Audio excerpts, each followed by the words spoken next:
Well दोस्तों, मैं हूं मास्टर जोक्स। आई होप कि आप सब ठीक होंगे। Welcome back to basics of networking course part number 2। इसमें हम टोपोलॉजी, ओएसआई मॉडल और कुछ और चीजें फर्दर सीखेंगे। तो विदाउट वेस्टिंग टाइम चलिए स्टार्ट करते हैं। हमारे पास मौजूद है बस topology. Bus topology is a specific kind of network topology in which all of the various devices in the network are connected to a single cable or line. बस topology में ये होता है कि स्पेसिफिक काइंड का ये एक network है जिसमें जितनी भी devices, various type of devices जो है वो कनेक्टेड होती हैं सिंगल केबल लाइन में या सिंगल लाइन में।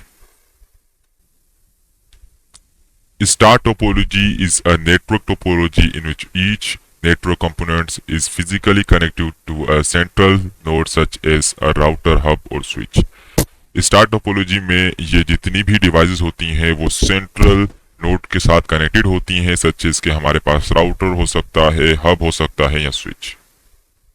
Ring topology. Ring topology refers to a specific kind of network setup in which devices are connected in a ring and pass information or from each other according to their adjacent proximity in the ring structure. This type of topology is highly efficient and handles behavior loads better than bus topology.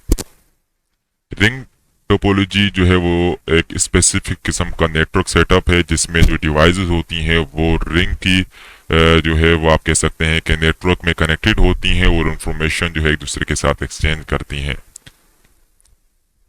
तो इसको आप देख सकते हैं और ये जो है वो हैवीली एफिशिएंट है, साथ में हैंडल कर सकता है हैवी लोड को और बेहतर है बस टोपोलॉजी से।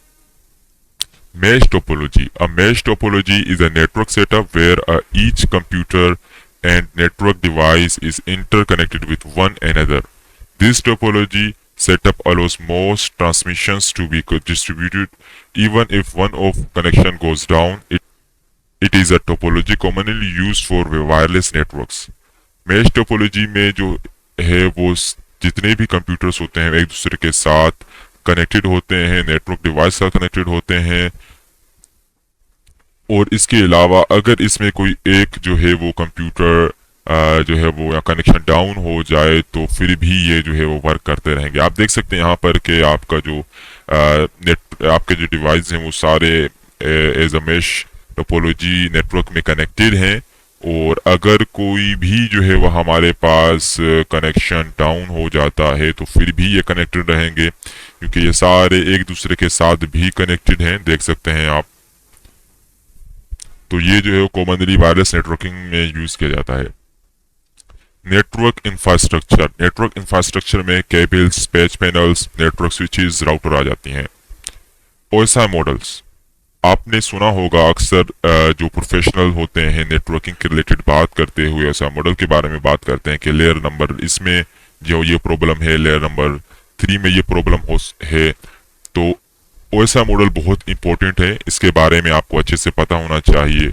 ये आपकी 7 लेयर हैं, ठीक है। अगर आप शुरू करते हैं एप्लीकेशन लेयर से तो एप्लीकेशन लेयर जो है वो जैसे कि आपके पास ब्राउजर या ईमेल है, ये सबसे बेस्ट एग्जांपल रहेगा एप्लीकेशन लेयर के लिए। और ये एंड यूजर लेयर है, इसमें जो है वो आपके पास HTTP protocols, FTP, IRC, SSH, DNS use किया जाता है। प्रेजेंटेशन में आप इसको सिंटैक्स लेयर भी कह सकते हैं। इसमें जो है वो क्रिप्टोग्राफी ऑफ इंक्रिप्शन का यूज किया जाता है जैसे कि SSL, SSH और FTP, JPEG, ETC। यहाँ पे आप देख सकते हैं। सेशन। अब सेशन में ये होता है कि sync and send to port, API, socket, Winsock होता है इसमें। ट्रांसपोर्ट जो है वो यूज किया जाता है कंट्रोल करने के, कनेक्शन को कंट्रोल करने के लिए, जैसे कि TCP, UDP आप देख सकते हैं यहाँ पर। और ये एंड टू एंड कनेक्शन है। नेटवर्क में आप देख सकते हैं पैकेट्स यहाँ पर आपके पास IP आ जाती है, यहाँ पे ICMP आ जाता है, IPsec आ जाता है आपके पास, IGMP आ जाता है आपके पास। तो डेटा लिंक में ये होता है कि हमारे पास जो है वो यूज करता है मैक एड्रेस का, जैसे कि physically globe global unique address, ठीक है, और कहाँ पर जो है वो आप कहाँ पर जो है आपका डेटा जाता है उसके बारे में ये पूरा डेटा लिंक जो है वो बताता है। जैसे कि एक यूज किया जा रहा है या स्विच है, तो स्विच में भी अगर डिवाइसेस कनेक्टेड हैं तो वो कहाँ कहाँ डेटा सेंड कर रहे हैं वो डेटा लिंक के जरिए। फिजिकल, सबसे जो है वो फर्स्ट लेयर फिजिकल है या लास्ट? तो फर्स्ट इसीलिए क्योंकि ये जो फिजिकल केबल कह सकते हैं, क्योंकि इसमें आप फाइबर देख सकते हैं, वायरलेस हब रिपीटर्स होते हैं इसमें, और ये फिजिकल जो स्ट्रक्चर के तौर पर यूज किया जाता है। कोई भी केबल है, कोई भी वायरलेस डिवाइस है, हब है, रिपीटर है, तो जो है वो ये फिजिकल में आ जाएगा। Application, presentation, session, transport, network, data link, physical. तो आप इसको अच्छे से याद करने के लिए आप ऐसे याद कर सकते हैं, फिजिकल को आप PDNTSPA, आप अगर शॉर्ट में इसको यूज करना चाहते हैं तो आप PDNTSPA, ठीक है। PDNTSPA का मतलब है physical, data link, network, transport, session, presentation, application. तो ये थी हमारे पास ओसा मॉडल। तो आई होप कि आपको ये समझ आ चुकी होंगी, और इसको अच्छे से आप प्रैक्टिस कीजिए, इनके ऊपर जो है वो अच्छे से आप रिसर्च भी करें आगे, इनके ऊपर आप अच्छे से प्रैक्टिस कीजिए, इसको इनको जो है वो याद कीजिए। केबल इंफ्रास्ट्रक्चर, तो केबल इंफ्रास्ट्रक्चर में हमारे पास जो है शील्डेड ट्विस्टेड पेयर केबल आ जाती है। अब यहाँ पर हमारे पास अनशील्डेड ट्विस्टेड पेयर केबल आ जाती है। अब शील्डेड जो ट्विस्टेड पेयर केबल है, इसमें आप देख सकते हैं आउटर जैकेट है, फिर यहाँ पर हमारे पास जो है वो आपके पास ट्विस्टेड यहाँ पर पेयर्स हैं, यहाँ पर फाइल शीट है, यहाँ पर आप देख सकते हैं, और यहाँ पर जो है वो फाइल शीट दूसरी भी दी गई है। तो एक और हमारे पास आउटर जैकेट है जो जिसमें हमारे पास अनशील्डेड ट्विस्टेड पेयर हैं और कॉपर कंडक्टर हैं हमारे पास। तो इन दोनों में फ़र्क ये है कि ये होम या ऑफिस में यूज़ की जा सकती है, और इसमें जो है आपके पास सबसे बड़ी जो बात है वो है EMI, इलेक्ट्रोमैग्नेटिक इंटरफेरेंस इसमें हो सकती है, क्योंकि अगर कोई भी और केबल्स या कोई ऐसा जो है नेटवर्क है जिसमें बहुत आपने केबल जो कनेक्टेड है बहुत ज़्यादा एक दूसरे के साथ करीबी हैं, जो इसमें इलेक्ट्रोमैग्नेटिक इंटरफेरेंस होगी वो आपका डेटा करप्ट भी कर सकती हैं। तो इससे बचने के लिए शील्डेड ट्विस्टेड पेयर केबल बहुत बेस्ट है, और इसको हम अगर यूज़ करेंगे तो इसमें कोई ऐसी चीज़ नहीं हमें पेश आएगी। यहाँ पर हमारे पास RJ45 कनेक्टर आ जाता है, जो हम स्पेशली आप अपने सिस्टम में यूज कर रहे होंगे राइट नाउ। पेज पैनल, अब पेज पैनल क्या होता है?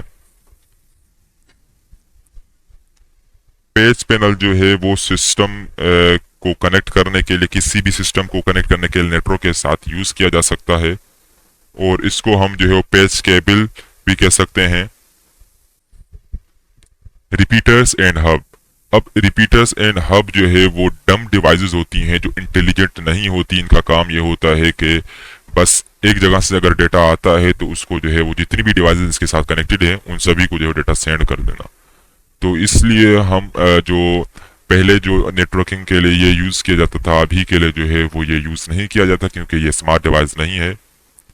स्विचेस हमारे पास मौजूद हैं, स्विचेस हमारे पास जो है वो इंटेलिजेंट आपके पास डिवाइसेस हैं। अगर इसमें किसी भी कंप्यूटर, जैसे कि यहाँ पर आप देख सकते हैं कि यहाँ पर आपके पास पोर्ट दिए गए हैं, अगर कोई भी जो है वो यहाँ पर सेंड करना चाहता है पोर्ट 1 से लेके पोर्ट अगर 6 में कोई पर्सन है, अगर आप पोर्ट 1 पर कनेक्टेड हो और आप पोर्ट नंबर 6 को सेंड करना चाहते हो डेटा, तो आपकी जो ये डिवाइस है वो डिटरमाइन करेगी कि किस जो है वो मैक एड्रेस को ये डेटा सेंड करना है। ठीक है, तो ये चीज़ें हैं, ये इंटेलिजेंट इसीलिए है क्योंकि इसको पता होता है कि डेटा कहाँ सेंड करना होता है, और सभी को डेटा सेंड नहीं कर रहा होता, सच इसके hub and switches. I hope कि आपको ये चीज़ें समझ आई होंगी। तो मिलते हैं नेक्स्ट सेशन में। Thank you so much.